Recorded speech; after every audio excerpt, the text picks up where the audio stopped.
Так, бізде 11-де 12-ші есеп берілген. Бұл есепте қарасақ, біз тоже айнымалы енгізуіміз керек, жаңа айнымалы. Ұқсас шамалар бар. Тек мән беріп қарайық. Мына өрнек тұра берсін бізде. Мына өрнекті осыған келтіріп аламыз, иә? Бірінші теңнің сол бетін сол кейде жазып аламын. Бөлінген 4х минус 3 плюс 5 тең болады. Мына жерде ортақ көбейткіш ретінде не шығарсақ болады? Жақшан сыртына 4-ті шығарамын. Сонда ішінде 4х минус 3 қалады. Бөлінген деймде алдына минусты жіберемін да, сонда мына өрнектердің орны ауысып кетеді неде? Х квадрат минус 2х болып кетеді. Мына екі шама ұқсайды, байқасаңыздар. Енді айнымалы енгіземін мен айнымалы енгізгенде х квадрат минус 2х бөлінген 4х минус 3-ті аға теңестіріп аламын. Қандай да бір а саны. Демек аны қазір мына сандардың орнына мен аны қоямын деген сөз. Енді бірден қойып кетсек болады. А қосу 5 деймін. Енді мына өрнекке қарасақ, мына жерде 4 бар. 4-ті жазамын да, мына жақта өрнегім керісінше келіп тұр. Демек бөлінген а деп алсам болады. Алдында минусы бар. Енді бар ортақ бөлім берем. Мынаған адан, тоже адан берем. Енді бөлімді тастап кетем. А-ның квадраты плюс 5а плюс 4 тең болады 0-ге. Рет теоремасына салсақ болады. Х-ның көбейтіндісі 4-ке тең болу керек, қосындысы 5-ке тең болу керек, иә? Бізде шықты. Енді бұны алайын мен. А1 минус 4-ке деп алайын. Так, А2 минус 1-ге деп алайын. Енді мына жердегі аның орнына қоям. Бірінші дейінді х квадрат минус 2х бөлінген 4х минус 3 тең болады деп бірінші минус 4-ке теңестіріп алам. Ортақ бөлім берем. Х-тің квадраты минус 2х тең болады минус 16х плюс 12-ге. Бір жаққа қосып жинап алам барлығын. Бұл жерде вет теоремасына келмейді. Ол үшін дискриминант қасалам. 4-тің квадраты минус 4 көбейтілген минус 12. Жауабы менде 244 шығады. Бұл ешқандай санның квадраты бола алмайды. Х1 мен х2-ні тауып алам. Минус 14 плюс минус түбір астындағы 244 бөлінген 2. Мына жүктеп алам. Жүктегенде 4 көбейтілген 61 деп алсам болады. Жақшан түбір астынан ол 2 болып шығып кетеді. Ортақ көбейткіш жақшан сыртына 2-ні шығарам. Минус 7 қалды. Плюс минус түбір астындағы 61 бөлінген 2. Енді 2 мен 2-ні қысқартып жіберсем болады. Минус 7 плюс минус 61 деген өрнек алады екенбіз. Мына жаққа екіншісін жаза салайын. Екіншісінде дәл осылай, бірақ басқа санға теңестіреміз. Тең болады минус 1-ге деп алам. Мына сан алдына минус қойып жаза салам деген сөз ғой. Х квадрат минус 2х тең болады 4х минус 4х плюс 12. Ойбай, плюс 3. 12 дептім, плюс 3. Так, енді теңнің бір жағына жинайын барлығын. Сонда менде шығады х-тің квадраты минус плюс 2х минус 3. Мынау минус 3 болып кетеді. 12 жоқ, қате жазып қоймаймыз. Тең болады 0-ге. Х санның көбейтістісі ретінде жүктей салайын. Қандай сандар болады мына жерде бізде? Минус 3 пен 1-ді алсам болады. Сонда х1 мен 2-нің мәні минус 7 плюс минус түбір астында 61 шығады. х3 пен х3-тің мәні минус 3 деп аламыз. х4-тің мәнін мұнда тұрған 1 деп аламыз. Жауаптар шықты. Екіншісі тура сол сияқты жаңа айнымалы енгіземін. Бірінші өрнек менде тұра береді бұл жағдайда.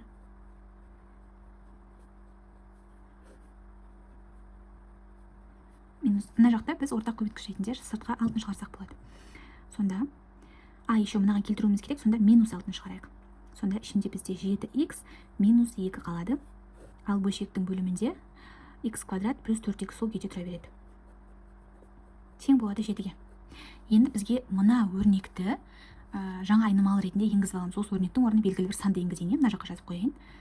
Так, х квадрат қосу 4х бөлу 7х минус 2-ні тағама теңестіріп алайын. Т болсын, а болсын айырмашылығы жоқ. Енді барып мына жердегі өрнектің орнына осыны қоям. Т, мына 2 плюс болып кетеді. 6 бөлінген т. Тең 7-ге деп алам. Ортақ бөлім беремін. Мынаған т-дан берем. Мынаған да т-дан берем. Мынада тоже бар. Т-ның квадраты қосылған 6 минус 7 т. Тең болады 0-ге. Орындарына қойып алайын. Так, рет теоремасына салып жіберсек болады. 6 мен 1. Көбейтіндісі 6-ға тең, қосындысы 7-ге тең. Демек, т1 6, т2 1 деген сөз. Енді осыны алып келіп мына жерге қайтарам қоям. х1 мен х2-ні тауып алам бірінші.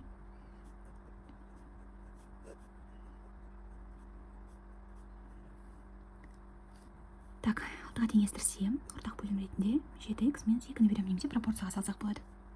Х квадрат плюс 4х тең болады. Бірден көбейтемін, 6-ға 7-ні көбейтемін, 42. Қасында екісі бар. Минус 12. Бір жаққа жинап аламын барлығын.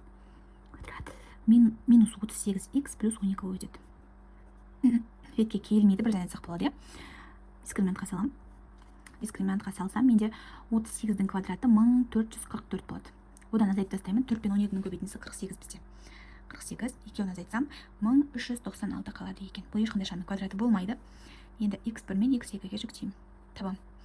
38 плюс минус түбір астындағы 1396. Бөліп тастаймын 2-ге. 2-ні жіберем тағы да, ішінде 19 қалады. 38-дің жартысы. Плюс минус түбір астында мынан 4-ге бөлсем 349. Бөлімінде тоже 2 бар. 2 қысқап кетеді. Ақшамда болып жатырмын кішкене. Плюс минус 349. Енді x2-ні табам. x2-ні тапсам, x3 пен 4-ті табам. X-дің квадраты қосу 4x бөлінген 7x минус 2 тең болады 1-ге деп алам. X-дің квадраты плюс 4x тең болады 7x минус 2. Бір жаққа жинайым барлығын. X-дің квадраты сразу айтсам минус 3x плюс 2 тең 0-ге. Теоремасына салам 2 мен 1. Сонда x3-ің мәні 2-ге тең, x4-імнің мәні 1-ге тең. Мына жерден бірден теңестіріп алуға болады, иә? Мына жерде біз 4x минус 5 бөлінген 3x қосу 2-ні а деп алайын. А деп алайын. И мына жерге қоя салам. Квадратын. Квадраты бар ғой еще бізде. Сонда мынаны а-ның квадрат деп алам.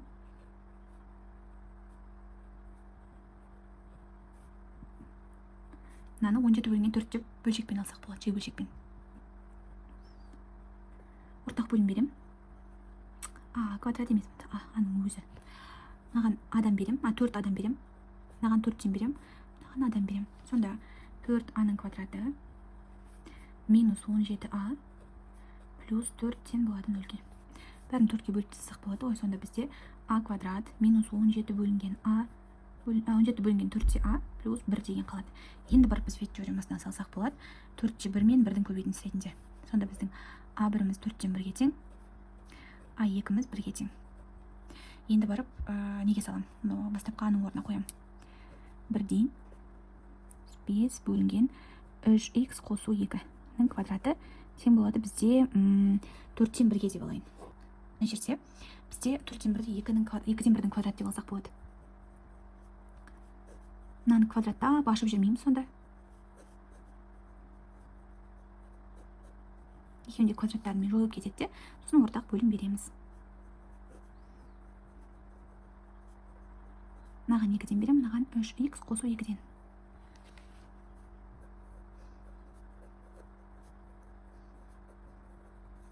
Екеуінен 5x қалады. Тең болады 12-ге. Сонда x1-імнің мәні нешеге тең болады? 12 бөлінген 5 деп алсам болады екен.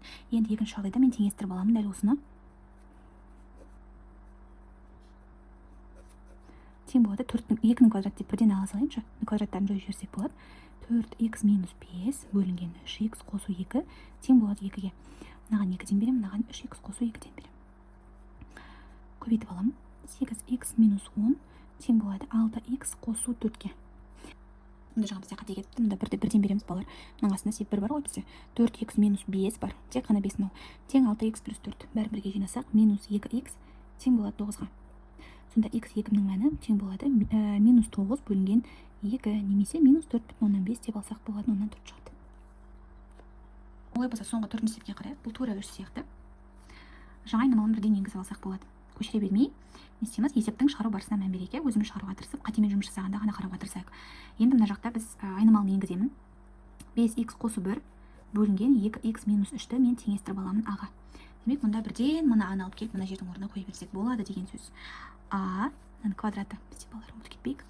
А плюс, мына жерде өрнек керісінше болып тұр, аяқ аспаннан болып. Сол үшін төбесіне 1-ді берем. Тең 82 бөлінген 9. Енді ортақ бөлімге келтіріп аламын. Мынаған адам беремін, мынаған 9-дан берем, мынаған 9 адам берем. Деп астында ештеңе жоқ бірден басқа. Енді көбейтіп ашсақ болады. 9а-ның квадраты. Так, минус 82а плюс 9 тең болады 0-ге. Балар тура жаңағыдай 9-ға бөліп тастайыншы. 9-ға бөлейін, мынау бөлініп кетеді, а квадраттың өзі қалады. Минус 82 бөлінген 9 қалады мұнда. Қасында асы бар. плюс 1. Енді мына жақта жаңағы 4-тен 1 сияқты алған сияқты 9-дан 1 мен 9-ды алсақ болмай ма? Сонда А1 менде 9-дан 1, А2 9-ға тең. Жеке-жеке теңестіріп аламын мынаны. Бірінші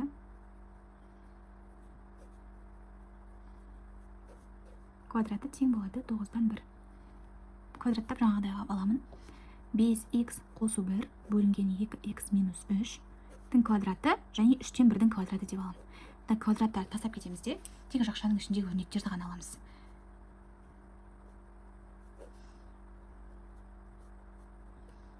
Мынаған 3-тен берем, мынаған 2х минус 3-тен берем.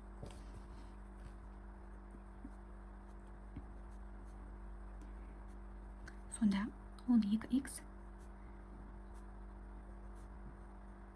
минус 2-ден 1-ге. Немесе минус 0,5-ге деп аламын. Енді 2-нісін 1-ден орнына қоям. x1. 1-ден квадрат деп алсам түсініңіздер болар. Түсінбей отырмайық. Тең болады 3-тің квадраты деп аламын. Квадраттар тастап кетем тоже. X қосу 1 бөлінген 2х минус 3 тең болады 3-ге. Астында 1 бар деп ойлаймыз да ортақ бөлім береміз. 2х минус 3-ті берем. Сонда 5х плюс 1 тең болады 6х минус 9-ға. Бір жаққа жинап аламын достарды. Минус х тең болады минус 10-ға. Екеуінде минус. Сол себепті мына жақта минус 1-ге бөліп тастасам, х-ім қалады 10. Бұл х 2-нің мәні.